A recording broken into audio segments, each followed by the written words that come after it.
Қайырлы күн, құрметті көрермендер. Эфирде әдеттегідей көзқарас бағдарламасы. Студияда мен Ира Гелекеев. Үстіміздегі жылдың басынан бері қолжетімді баспана 2020 мемлекеттік бағдарламасы бойынша жас отбасыларға арналған 2,5 мың шаршы метр жалға берілетін баспана салынды. Олар үстіміздегі жылдың 3 және 4 тоқсанында пайдалануға берілетін болады. Ауқымды бағдарламаны жүзеге асыру барысы жайында толығырақ студиямыздың бүгінгі қонағы Қазақстан Республикасы өңірлік даму министрлігінің жанындағы біздің тұрғын үй құрылыс басқармасының бастығы Кенжеболат Сұлтанбекұлы Мыңбаев мырзаны арнайы мен шақырып алып отырмын. Бүгін үкімет отырысы болды, құрметті көрермендер, 3 мәселе қаралды. Оның ең бірінші мәселе бұл осы 2012 жылға бюджетке байланысты өзгерістермен толықтыру. Екінші мәселе, үкімет басшысы Серік Нығметұлы осыған үлкен бір назар аударған сияқты деп мен ойлаймын. Ол баспана мәселесі, бұл елбасының тапсырмасы, осыған байланысты қандай жұмыстар істеліп жатыр. Осыған байланысты бүгін осы өңірлік даму министрлігінің орынбасары Серік Нөкен мырзаны тыңдады және облыс әкімдерін тыңдады. Міне мен осы саланы жақсы білетін азаматты мен Кенжеболат Сұлтанбекұлын арнайы шақырып отырмын сізді. Келгеніңізге рахмет сізге. Ал енді мен бірінші сұрағым сізге, Кенжеболат. Осы 4 айдың ішінде қандай жұмыстар жасалынды? Рахмет сұрағыңызға. Біріншіден ниетіп айтып отырғаныңызға, біздің қызметімізге осындай баға беріп отырғаныңыздарға.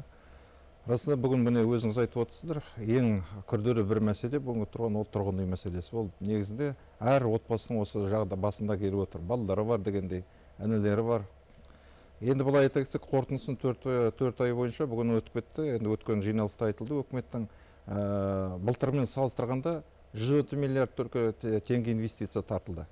Бұл былтырмен салыстырғанда 10 есеге артық. 10 есеге? 10 есе артық, 10%-ға. 10 есе емес, 10%-ға. 10%-ға, 110%-ға былтырмен салыстырғанда. Ал енді іске асырылған неті қарап отырсақ, ол 2 миллиондай тұрғын үй тапсырылды. Бұл енді бүкіл көзқарастың бұлай қаражатын тартқаны бойынша.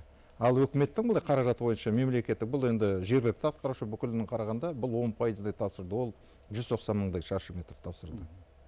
Енді бұдан қарап отырсаңыздар, бұл біраз зор еңбек. Бұл 2 миллион дегеніміз, бұл жыл бұлай сайын бізге осы биылғы берілген тапсырма бойынша біз енді 6 миллион 600 шаршы метр тапсыруымыз керек. Бұл 30%-ын құрайды. Негізі осы дамуын былай қарап отырсақ, жылдың аяғына шейін осы биылға алдымызға қойылған мақсат іске асырылады деп жақсы. Енді жаңа үкімет басшысы айтып кетті ғой. Елбасының өзінің тапсырмасы 9 бағыт арналған. Қолжетімді баспана 9 бағыт. Осы бағыттың бүгінгі азаматтардың қай бағытпен пайдаланып жүр? Көбірек. Көбірек дейсіз. Негізінде айтып кету, расында 9 бағыт, бұл негізі қолжетімді былтыр қабылданды ғой бағдарлама. Бұрынғы бағдарлама арасында қарағанда бұл негізі қолжетімді расында да жеткізіледі. Ол енді іске биылдан бастап асырылып отыр ғой. Былтырдан былай қабылданған болғанымен бағдарламаның. 9 бағыттың бұл ең бірінші қарап отырып. Бірінші бұл бұрыннан келе жатқан былай қарап отырсақ, жергілікті атқарушы органдардың тұрған жергілікті азаматтар. Тізімінде тұрған азаматтар. Олар ардагерлері, дұрыс айтасыз. Сіз бірес өзіңіздің бұрын қызметіңізбен заң бойынша тұрғын заң бойынша. Бұл енді жаңа өзіңіз айтып кеткен азаматтар, бұл жалға беретін үйлер. Жалға беретін. Ол бұрыннан келе жатқан былтыр осыны аренда деген сөз ғой. Аренда үйлер. Былтыр мысалы 10 миллиард бөлініп өтсе, былтыр осы бағдарлама қабылданғаннан кейін 2 есе көбейтті бұның қаражатын. Бұл негізінде былтыр қарап отырсақ, 119 мыңдай адам болып отырса, биыл жылдың басында 200 мыңға шейін жетіп қалды. Бұл тізімде тұрған адамдардың саны ма? Саны. Біз сол кезде мен күмән келтіріп едім осы 153. Мен есімде бір анықталар бойынша 153 мың адам. Әлде отбасы ма, ол адам ба? Адам. Ол негізде, мысалы, бір отбасынан бір адам тіркеледі ғой. Сол кісінің атымен бұлай тіркелгенде, соғын қарасақ, енді 200 мыңда 197 мың адам. Бұлай қарасақ, 200 мың енді. Сол үшін 2 есе көбейіп отыр. Енді жыл сайын былтырлар салып отырсақ 2,5, енді биыл келесі жылдан бастап 4,5-5 мыңға шейін жеткізу үшін жыл сайын салу пәтер. Бұл енді тезірек ұлғайту үшін.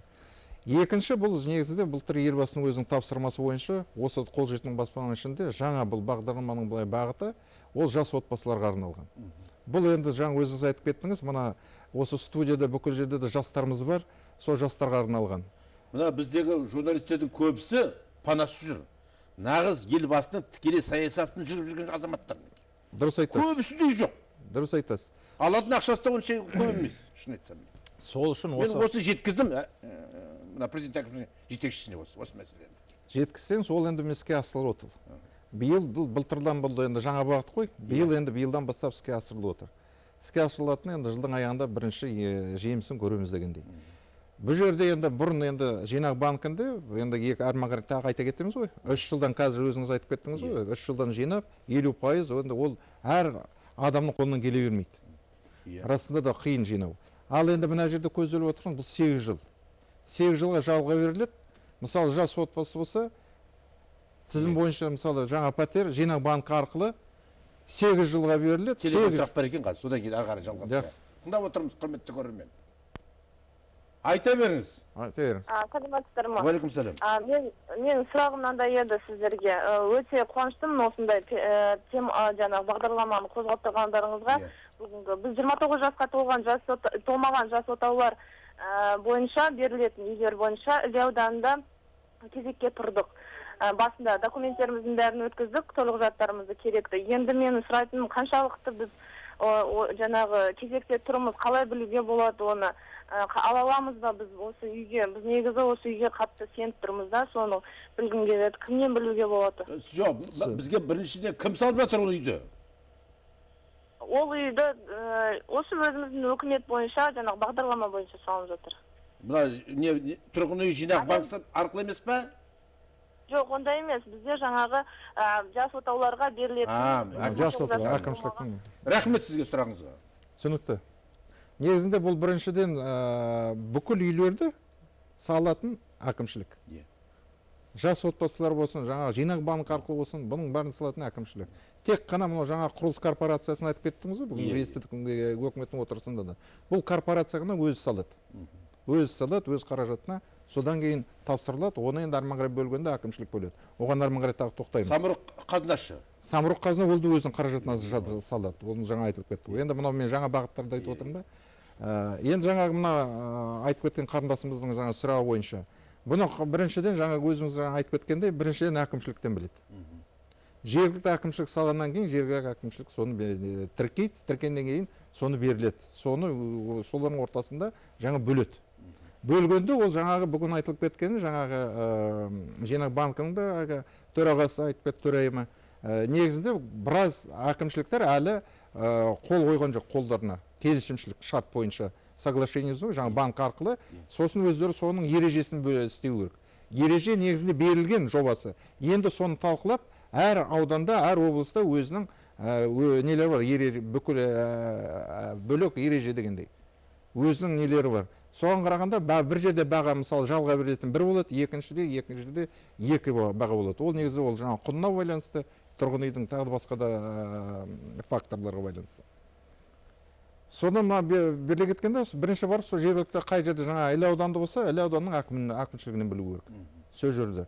Екіншіден сосын бұлар уже әрмен қарай сосын сіздерге өткеннен кейін сіз 29-ға толмай бердіңіз ғой, тіркелдіңіз ғой. Сізде әрмен қарай 30-ға толсаңыз да сіз тұра бересіз. Аласыз. Сізді алуға болмайды. Вот соны есіңізде ол. 29-ға толмай берсеңіз тұра береді. 30-ға толсаңыз әрмен тұра бересіз. Сізді құқығы жоқ алып тастауға. Енді бір бұзушылық болмады дегендей. Ал енді әрмен қарай сол әкімшіліктен біліп отырасыз. Тағы да менде бір сұрағым бар. Жадыра Нармаханова, қайдан білейін, дұрыс, маған жазып жіберді. Тұрғын үй жинақ банкінің Алматыдағы филиалында өркен тарифі бойынша 9 айдан бері банктың сенімі серіктестігі болып, ай сайын ақшамды мерзімнен кешіктірмей құйып келем дейді. Ал енді бірақ бал есептелгенде бірінші депозиттегі ақшамның сомасы негізге алынады ма, жоқ па дейді. Ал оған кеше ғана депозит ашқанда өтіп кететін жастар әділдікке қалай жатады деген әңгіме бар. Жалпы конкурсқа қатысу үшін мендегі бал 15% болып тұр. бұндай балмен конкурстан өту мүмкіншілігі бар ма? Жоқ па? Сосын конкурс біткенде ғана 5 жылдан бері басында баспанасы жоқ, айлық табысы мынанша деген анықтамалар қабылданады дейді. Ал осыны түсінбедік. Бұл негізгі алдын алу жинау керек құжат емес пе? Конкурстан басында баспанасы барлар өтіп кетіп жатса, оны тағы 2 жұмыс қылып жүре ме деген сұрақ. Сұрақ өте дұрыс. Негізінде біріншіден айтып кетейік. Бұл жаңағы айтып кеткеніміз, қарындасымыз жинап отыр. Жаңа біз айтып кеттік, 3 жыл 50% жинау дегендей. Сол жаңа 4 бағдарламасы бар. Негізі жинақ банкының бұл жинайтын 50%-ді. Соның бұрыннан істеп келе жатқан іске асырылып. Сол жаңа өрнектеген 3,5 жылда 50%-ын жинау керек. Мысалы 3 миллиондық үй болса, өзіңіз 1,5 миллион жинап беру керек. Ал жаңағы арман қарай әділдік еместігін қарасақ, бұл негізінде ішінде жинақ банкының бұл үйді нетілгенде жаңағы ішіндегі салымшылар арасында бөлінеді. Біріншіден бұны айтып кетейік. Бұрын алдымыздағы мемлекет бағдарламалы болды, 2005, 2007, 2008 өз жерде. Өз жерде басымда топ боп, негізінде мемлекеттің қызметкерлері және басқа да осы қызметке жататын азаматтар болды. Сол кезде біраз наразылық туындады халықтың арасында. Неге олар, неге басқасы жоқ деп. Содан одан арман қарай кетіп, мына жаңа бағдарлама іске асырылған кезде, алынған кезде, бұл жерде бекітілген кезде, жаңағы жинақ банк арқылы, жаңа елбасының тапсырма бойынша арман қарай дамыту дегендей, сол арқылы қол жеткізу үшін бүкіл халыққа жібердік. Енді тек қана азамат соның ішінде салымшы болу керек. Ол бірінші айтып кетейік. Енді анау жаңағы әділдігін айтып кетсек, ол негізінде жаңа банктың сол жерде мысалы филиалы болар ғой. Сол жерден барып білу керек. Екіншіден жаңа сұрақты мен ала кетейін. Арман қарай дәлелдеп, сосын жауапты кәдімгідей жазбаша түрінде берейік. Мен де ойлап отырмын, қазір естіп тыңдап отырған шығар бізді Наурызбай бүгін отырысында болды ғой. Ол кісіге де осыны жібереміз, сол кісі арқылы. Ал кім тағы да сұрақ бар екен, тыңдап отырмыз. Құрметті көрермен. Саламатсыздар ма? Сәлематсыз. Мен Ағадыр Қарағанды облысы Ағадыр кентінен звондап тұр едім. Мен осындай жаңағы бізде былтырлары анау не берген тұғын. Акиматтан жаңағы жағдайы жоқ, сонда жалғызбасты аналарға деген үй беріліп жатқан тұғын. 5 этаждан былтыр сол брошенный домдарды восстановить етіп жасаған тұғын. Соған ілікпей қалдықтағы енді биыл тағы да 3 этаж үйді жасаған тұғын. Енді соған жаңағы жағдайы жоқ адамдарға беріледі деген үй, енді жаңағы өткенде әкімге барып кірсек айтады да бізге, оған кәдімгідей жұмыс істейтін, жаңағы ипотека сияқты 30 мың 40 мыңнан төлейтіндей болу керек дейді. Сонда соны білейін деген мен қалай ол сонда акимат арқылы жаңағы жағдайы жоқ, жаңағындай жалғызбасты аналарға, үй баспанасы жоқтарға беріледі деген үй ғой, соны қалай сіздерден білейін дегенім сол тұғынды. Мен ал шынымды айтсам, мен сіздің сұрағыңызға түсінген жоқпын. Сіз бізге жазып жіберіңізші. Жазба түрінде жазыңыз. Жазып жіберіңіз, мінекей азаматтың атына неңді беріңізші, телефоныңызда или бірдемен беріңізші. Айта аласыз ба? Айта аламын. 74 15 23. Ал жазып жібересіздер онда. Ал енді мен келесі сұрағым тағы да мінекей маған неге кетіп тұрып отыр екен Фейсбукқа. Серік Ерғали деген азамат сұрақ қойып отыр. Астанада бір қабатты мансардтар құжатталатын болды дегенді бір жылдан естіп едік, бір жылдан астам естіп едік. Оған қол қоюға жауапты адамдардың батылы бармас. Бірақ неге 20-дан аса 2 қабатты мансардтар ысырылып, әлгілер қалдырылды? Олар үшін кім жауап береді? Министрлік бұндай мәселені әкімдікке итеріп тастап отыра бермей ме деген сұрақ бар.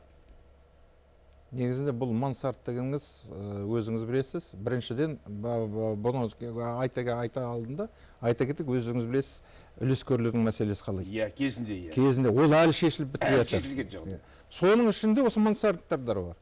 Ол тағы айта кетсек, бұл негізінде Астана мен Алматы осы үлкен қалаларда. Ең бастысы осы Астанада. Біраз мәселе Астана қаласының әкімшілігі осы мансардтарды шешті. Біраз мәселе. Негізінде жаңа үлескерлер сияқты олар өздерінің несімен, бағдарламасымен шешіп берді біразын. Содан осы мәселені қазір мысалы шешілмей жатса, сол әкімшілікке барып, қазірде комиссия істеп жатыр, межведомственный комиссия дейді әкімшіліктің жанында. Соған барып жазылып білу керек. Не нетпесе біз арқылы соны білу керек. Біз де жауап берейік о жағын сұрастырып. Жақсы, рахмет. Кенжеба, тағы да мен мынандай бір сұрағым бар. Тұрғын үй мәселесі Астана, Алматы, облыс орталықтарында басталды ғой енді. Иә. Мынау қалаларшы, аудан орталықтаршы. Онда істеліп жатыр ма бірдеме? Жоқ па? Өте сіздің сұрағыңыз, міне айта кетейін, ол тек қана сіз емес, басқа адамдар да жазып жатыр. Жай адамдардан келіп жатыр, депутаттардан келіп жатыр. Мысалы, ауыл жерлерде қалай болады дегендей. Біріншіден айта кетейін, негізінде жалғыз бұл бағдарлама емес, басқа да бағдарламалар бар. Бұл моногород деген бағдарламалар білесіздер іске асырылып жатыр. Және де мынау ауыл шаруашылығының арқылы да, басқа да министрлік арқылы да бар жаңа программа занятость арқылы да кетіп жатыр жаңағы. Ал енді айта кетсек, біздің бағдарламаға былай тоқтала кетсек енді. Біздің бағдарламада негізінде қаражат бөлінгенде біз министрлік арқылы әкімшілікке барады. Облыс әкімдіктеріне барғанда бұл негізінде облыс әкімдік енді құзыретіне кетеді. Негізінде қай жерде, қай ауданда, қай жерде салатыны сол кісілер өздері біледі. Ол енді облыстағы ол премьер-министрдің адам ғой енді. Енді былай айтқанда, негізінде солай, дұрыс айтасыз. Ал енді армағыр енді қай жерде салынатынды. Мысалы, айта кетсек, мына Маңғыстау, Атырау жақтарда. Өз жерлерде көңіл бөліне ме, көп көзқарастар әкімдердің ауыл жерлерде салынады біраз үйлер. Мына аудандарда былай қарасаң, біздің бағдарламаға берілетін, жалға берілетін үйлердің біразы сол ауылдарда салынып жатыр. Не жаңағы моноқалалардың бір дамып келе жатқан жерлерінде, керек жерлерінде. Аудан орталықтарында сондай жерлерде салынып жатыр. Басқа бағдарлама арқылы да солай салынып жатыр. Ал енді басқа бір жерлерде мысалы қарап отырсаңыз, жаңа сіз айтып кеткенде тек қана осы облыс не мынандай қалаларда салынып отыр. Біз де айтамыз осы кездескенде, негізінде жыл сайын 6 миллионды шаршы метр салынамыз. Осы 6 миллионның 50%-дан астамы жергілікті үйлер, жер үйлері. Өздері салған азаматы. Содан не жағдай істеу керек? Содан жағдай істелінеді. Инженер жүйе тартылып, сол жер бөліп көлем. Жаңа генплан арқылы сызғанда бөліп беріңіздер деп. Не жаңағы салынғанда жалға берілетін үйлерді ең бірінші. Сондай үйлерді жаңа ауыл жерлерде, аудан жерлерде керек болса, дамып келе жатқан ол алдындағы келешегі бар ауыл аудандар болса, сол жерге салу керек. Ол біріншіден жаңағы ауыл мен аудан әкімдеріне байланысты. Тағы телефон сұрақ бар екен, тыңдап отырмыз, құрметті көрермен. Айта беріңіз. Мен мына Түлкібас ауданынан хабарласып отырмын сіздерге. 2005 жылдан бері жалғызбасты ана ретінде осы 4 ұлымды тәрбиелеп келе жатырмын. Тұрғын үй жағынан өз үйіме көмек сұраудан әкімшілік тарапына талай рет барғанмын. Ол жағынан көмек болмағандықтан осы тұрғын үй басқармасының бастығына Кенжеболат Мыңбаев мырзаға қолжетімді баспана арқылы 20-20 қандай да менің осы 4 балама кезекке тұруыма немесе осы тұрып жатқан ескі үйіме қалай да көмек берулеріне бола ма екен? Жаңағы жауабын біле алсам деген едім. Рахмет. Негізінде сіз жаңағы айтып отырсыз ғой, 4 балаңыз бар, жалғыз отбасы деп. Негізінде заң бойынша, тұрғын үй заң бойынша, сіз негізінде жергілікті атқарушы орган, жаңа біз айтқандай, жалға берілетін арендный үйлерге барып, негізінде тізімде тұруға болады. Жаңа сіз айтып кеткендей болсаңыз. Негізінде жаңа құжаттарыңызды дайындап, жергілікті атқарушы органға барып, тізіміне тіркеліп, сол жерден үй алуға болады. Ол бірінші. Ал енді жаңағы үйіңізді былай енді қалай енді ремонт істеуге былай көмекті арқылы дегеніңіз, ол енді әкім арқылы сол жерден шешуге болады. Ол кезде сөйлеуге барып, енді сол жерден сөйлесу керек. Кенжеболат, мен мында өзім бір сұрағым бар. Осы азаматтардың қойып отырған сұрақтары ғой. Бәрі өте дұрыс. Қолжетімді дейміз. Бүгін мен тыңдадым Айтөкенов Қайраттың. Әлгі үйлердің бағасы кейбір облыстарда 88 мыңға дейін, бір шаршы метр, солай ма? Алматы, Астана, Атырау қанша? 120 деп кетті ме? Ал мінекей. Енді ол мен тағы да бір таңғалғаным, ол жалғыз тоқы үйдің ғана бағасы дейді. Енді әлгі әртүрлі нелер бар ғой? Иә. Нағыл дейді? Жан-жағындағы благоустройство деген инженерлік жүйелер. Ол оған кірмейді дейді, ол бөлек дейді. Кірмейді, дұрыс айтты. Ал сонда қолжетімді деп біз айта аламыз ба? Айта аламыз. Қалай айта аламыз? Айтып берейін. Бұл негізінде дұрыс сұрағыңыз, өте біраз адамдар солай ойлайды шығар. Негізінде бұл бұрыннан келе жатқан бағдарламада 2006 жылдан бастап, мына жаңа біз айтып кеттік қой, жаңа салынған жерлерге бірінші инженерлік жүйе тартылды. Инженер жүйе тартылған кезде бұл негізінде өкімет өз мойнына алып отыр. жаңа айтып кеткен Қайрекеңнің, сіз айтып кеткен Айтекеновтың, ол негізінде айтып отқаны өз мәселесі ол негізінде. Ол кісінің салатын жерлерге үйлерге инженерлік инфрақұрылымды мен өзім салайын дегендей, корпорация арқылы. Ал енді біз салып жатқан жерде қазір негізінде ол кісі салатын жерге қазір нақты бағдарлама бойынша инженерлік жүйе өкімет арқылы тартылып береді. Ол үшін республик бюджеттен қаражат бөлініп жатыр. Тек қана биыл міне жылдың басынан 36 миллиард бөлініп отыр. 36 миллиард. Жаңа бюджетте тағы да осы ал келесі баспанаға тағы да 20 миллиард ақша бөлінді. Ол 25 миллиард ол тағы беріліп отыр басқа бағыттарға. Ал тағы инженерлік жүйелерге негізінде тағы біздің заявкамыз бар, ол енді қолданған жоқ, тағы 35 миллиардқа. Қолдайтын шығар деп ойлаймын. Қолдайтын шығар ойлаймыз. Жылдың аяғында негізі ол бағдарлама жазылып отыр, негізі сол бар. Бірақ 36 миллиард міне бөлініп отыр. Жыл сайын инженерлік инфрақұрылымға бөлінеді. Содан жаңа сіз айтып кеткен жаңағы жан-жағына шекейлеу жаңағы көгалдау дегенде жеткізу. Жаңа инженерлік инфрақұрылым бұл құнына кірмейді үйдің. Содан тек қана салынып отқан жаңағы айтып кеткеніңіз бұл жаңа корпорация арқылы 88 мың. Ал біздің бағдарлама бойынша басқа мына әкімшілік салған ол 80 мың. 4-ші класстың үйі 80 мың. Содан жаңа айтып кеткеніміз. А жаңа Астана басқа жерлерде ол Астанадан басқа жаңа Атырау нелерде олар 112 мың. Жаңағы Қайраттың айтып отқаны ол корпорация арқылы 120 мың Астана мен Алматыда, ол рас. Бірақ ол кісілердің енді үйлердің айтып отқаны бұл негізде 88, неге анандай баға дегеніміз. Мысалы ана 80 мың біздің бағдарламада бірақ көзделген. Жергілікті атқарушы органдар қаражат жетіспей бара жатса 10%-ға шейін өз қаражатын салуға. Тағы да менің бір сұрағым бар. Бақытжан Әбдірұлы Сағынтаевтың, енді мен ойлаймын, сізде де қатынасыңыз бар шығар деп ойлаймын. Елбасының алдында облыс әкімдерінің орынбасарларының жауапкершілігін тыңдау осы мәселе бойынша. Қай облыстарда бүгінгі күнде жағдай өте төмен? Ол негізінде жылдың басында дұрыс айтып кеттіңіз. Елбасы өткізген жиналысы өзіңіз есі тапсырмасын берілген. Негізінде жыл сайын ақша игерілмейтін жағы. Сол туралы негізінде ақпанның басында жаңа өзіңіз айтқандай Бақытжан Әбдірович Сағынтаевтың қолдауынсымен жиналыс өткізді селектордық режимде осы әкімдермен. Сол кезде осы талқыланды бағдарлама бойынша неге осы нетілмеді дегендей. Сол кезде 3 облыстың жаңа айтып кеткендей, жаңа өзіңіз айтып кеткендей, 3 облыстың лауазымды қызметкерлер жауапқа тартылды. Жауапқа тартылып, ал енді қорытындысы бойынша шешім қабылданды. Жаңағы айтылып кетті ғой жиналыста. Жарты жылдық осы бірінші жарты жылдың қорытындысы бойынша игерілмеген, қай жерде игерілмей жатыр, сол қаражатты аралатып игеріп жатқан жақсы региондарға соларға беріледі. Иә, осы дұрыс қой. Дұрыс. Ал енді онда біздің мынау көрермендеріміз, азаматтар үйсіз қалады ғой, панасыз қалады ғой. Оны кім ойлап отыр? Оны былай негізінде ол да қарастырылған. Екінші жауапты жаңа айтып кеткені, жыл сайын енді биылдан бастап. Көп болса біз әкімдік тастармыз ал. Одан не пайда табамыз ал? Ол дұрыс айтасыз. Жыл сайын келесі жылдан бастап әкімшілік біріншіден жаңа жыл сайынға жауап береді ғой, отчет дейміз ғой. Сол жерде жаңағы тұрғын үй бойынша жауап тағы беріледі. Қосымша. Ал енді жаңағы сіз айтып кеткен неге салынбай қалады дегенде үйлеріңіз, сіз дұрыс айтып отырсыз. Бірақ ол жерде былай айтылған.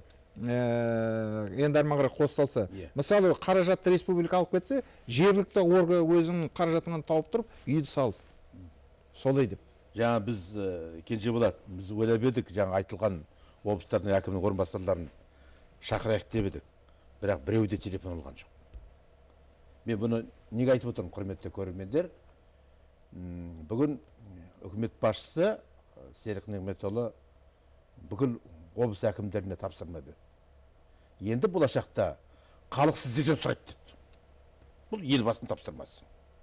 Сондықтан үлкен жауапкершілік түсіп отыр облыс әкімдеріне, құрметті көрермендер. Бүкіл сұрақтарыңыз болса, соларға жіберіңіздер. Ал біздің уақыт осымен аяқталып қалды. Еске сала кетейін, студиямыздың қонағы болған Қазақстан Республикасы өңірлік даму министрлігінің үй құрылыс басқармасының бастығы Кенжеболат Сұлтанбекұлы Мыңбаев. Ал мен сіздердің өздеріңізбен қоштасамын. Аман сау болыңыздар, құрметті көрермендер. Ал сізге келгеніңіз үшін рахмет.